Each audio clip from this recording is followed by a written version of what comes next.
Terima kasih banyak kepada Profesor Dr. Muhammad Baharun, jazakumullahu khairal jasa. Sebelum kita kembalikan ke MC ya ikhwan, barusan ada disinggung soal judicial review daripada Omnibus Law. Kami di FPI punya pengalaman. Dulu pada awal FPI berdiri, kami melakukan gerakan anti minuman keras, gerakan anti miras. Di mana-mana FPI melakukan sweeping minuman keras. Nah, kemudian kami ketika itu ditantang oleh Menteri Dalam Negeri. Nah, jadi kalimatnya kalau FPI tidak suka minuman keras itu dijual di mana-mana, padahal itu ada kepresnya. Nah, waktu itu ada kepres, yaitu nomor 3 kalau nggak salah tahun 97. Nah, jadi kata Pak Menteri waktu itu, ya judicial review saja kalau FPI nggak suka. Nah, jangan FPI bikin sweeping sendiri, main hakim sendiri, kemudian menggerakkan anggota di mana-mana di daerah melakukan pembersihan minuman keras. Sekarang kita fair aja. Nah, FPI ajukan judicial review, tuntut saja. Dan tantangan itu kita terima. Saudara. Akhirnya kami ajukan judicial review ke Mahkamah Agung. Judicial review keputusan di bawah undang-undang itu ke Mahkamah Agung. Kalau judicial review berupa undang-undang itu ke Mahkamah Konstitusi. Itu aturan mainnya. Kita ajukan judicial review untuk pembatalan kepres tentang minuman keras. Nah, begitu berjalan sidang demi sidang, akhirnya saudara di tahun 2010 alhamdulillah Mahkamah Agung memutuskan mengabulkan seluruh tuntutan Front Pembela Islam. Artinya apa? Kepres tersebut dibatalkan. Nah, akibatnya apa? Akibatnya semua turunan perundang-undangan yang merujuk ke Kepres tersebut otomatis batal. Sehingga minuman keras di Indonesia menjadi ilegal. Ini kita sudah menang. Kita sampaikan ini kita sudah menang. Tapi apa yang terjadi saudara? Apa pemerintah langsung mematuhi daripada putusan Mahkamah Agung tersebut? Tidak. Pemerintah mencari cara. Nah, bagaimana caranya supaya minuman keras itu tetap legal. Yang terjadi apa? Yang terjadi akhirnya saudara keluarlah Perpres nomor 74 tahun 2012 di akhir pemerintahan SBY ketika itu. Perpres saudara yang isinya kurang lebih copy paste daripada Kepres yang sudah dibatalkan. Yang dirubah cuma judul. Satu, dulu judulnya miras, minuman keras. Dirubah menjadi minol, minuman beralkohol. Dirubah dikit soal prosentasenya saudara. Akhirnya apa? Akhirnya minuman keras tersebut dilegalkan kembali. Nah sekarang kalau kita katakan, loh kok pemerintah tidak mau tunduk kepada putusan MA, apa mereka bilang? Kami sudah ikut putusan MA, Kepres tersebut sudah kami batalkan. Ini peraturan baru, lain lagi. Jadi kalau FPI tidak senang, ya judicial review lagi. Ini negara macam apa saudara?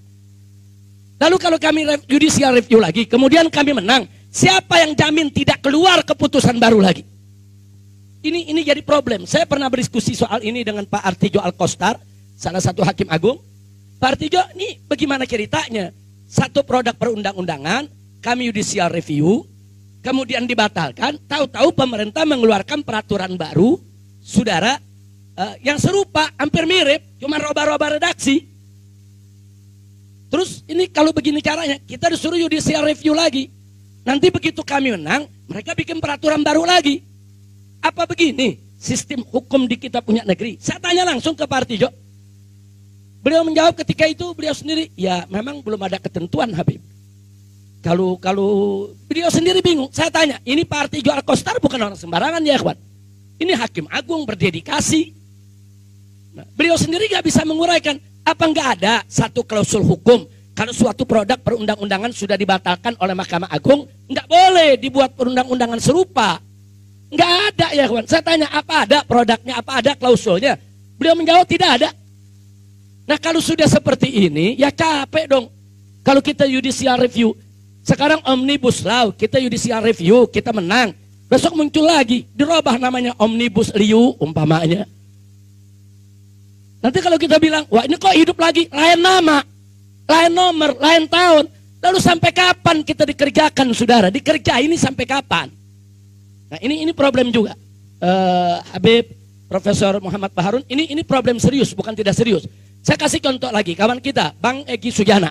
Dengan kawan-kawan judicial review KUHP, Undang-Undang ke Mahkamah Konstitusi, soal pasal penghinaan kepada presiden. Itu sudah dibatalkan. Nah begitu sudah dibatalkan, kini mau dihidupkan lagi pasal tersebut. Nanti kalau keluar lagi undang-undang pasal tersebut diberlakukan, jadi apa artinya dulu pasal itu dibatalkan? Jadi belum ada satu klausul hukum, belum ada satu ketetapan konstitusi di negara Republik Indonesia ini, suatu produk perundang-undangan yang dibatalkan oleh Mahkamah Agung atau Mahkamah Konstitusi untuk tidak dibuat kembali dengan nomor baru, tahun baru, pasal yang redaksi yang baru, tapi isi serupa. Tidak ada jaminan. Kira-kira jelas gak? Nah kalau begitu, kalau kita judicial review, capek gak? Capek, gak ada jaminan. Nah ini yang jadi persoalan. Nah baiklah, terlepas daripada judicial review, saya ingin sampaikan terlepas saat ini FPI masih mempelajari terus Omnibus Law terakhir yang ditandatangani oleh Presiden. Tapi yang jelas, saudara, saat ini semua orang tahu bahwa prosedur keluarnya Undang-Undang Omnibus Law, saudara, tidak mengikuti prosedur yang semestinya dalam perundang-undangan. Itu saja sudah cacat prosedur. Sebetulnya kalau cacat prosedur, nggak perlu di judicial review, tapi memang harus dibatalkan oleh DPR dan pemerintah. Lo bagaimana nggak cacat prosedur? Saudara, ini ketua DPR-nya sendiri ngaku ngelihatnya secara acak. Kok bisa bikin undang-undang ngelihatnya secara acak, saudara? Orang kalau bikin undang-undang, dia mesti periksa kata per kata, huruf per huruf, bukan secara acak. Kalau alasannya, oh tapi waktu, karena halamannya tebal, yang suruh bikin undang-undang tebal siapa? Lah kan ente yang bikin tebal. Ente yang bikin tebal, ya tanggung jawab ente untuk baca setiap halaman, saudara. Ini fakta. Kemudian begitu ada dari fraksi lain protes, mic-nya dimatiin. Ini etika apa? Yang seperti ini dipertontonkan kepada seluruh rakyat Indonesia. Jutaan orang menyaksikan, saudara, dagelan-dagelan semacam ini. Nah ini nggak boleh dibiarkan. Nah maka itu kita terima kasih kepada PKS yang sejak awal sudah mengikuti itu perkembangan Omnibus Law, walaupun PKS akhirnya harus kalah suara, saudara. Nah karena PKS memang kursinya berapa sekarang? Sudah 50, mudah-mudahan besok 500. Oh 500 kan enak dulu komprominya ya kawan. Nah ini ente kadang-kadang amin-amin, begitu besok kampanye milihnya lain lagi. Mudah-mudahan PKS bisa jadi partai besar, amin. Ya Rabbal Alamin. Kira-kira jelas tidak saya sampaikan? Nah ini sebagai ini aja kita sharing pengalaman kita bagaimana suatu produk undang-undang di judicial review kita sudah menang, dia bikin lagi yang baru. Nah ini belum ada ketentuannya ya kawan. Nah inilah salah satu celah dalam kehidupan tata negara dan hukum kita yang ke depan menjadi PR kita, bagaimana dibenahi. Nah, bagaimana ini bisa dibenahi. Mudah-mudahan insya Allah, mudah-mudahan Allah memberikan kekuatan kepada kita semua dan Allah memberikan kemenangan. Amin ya Rabbal Alamin.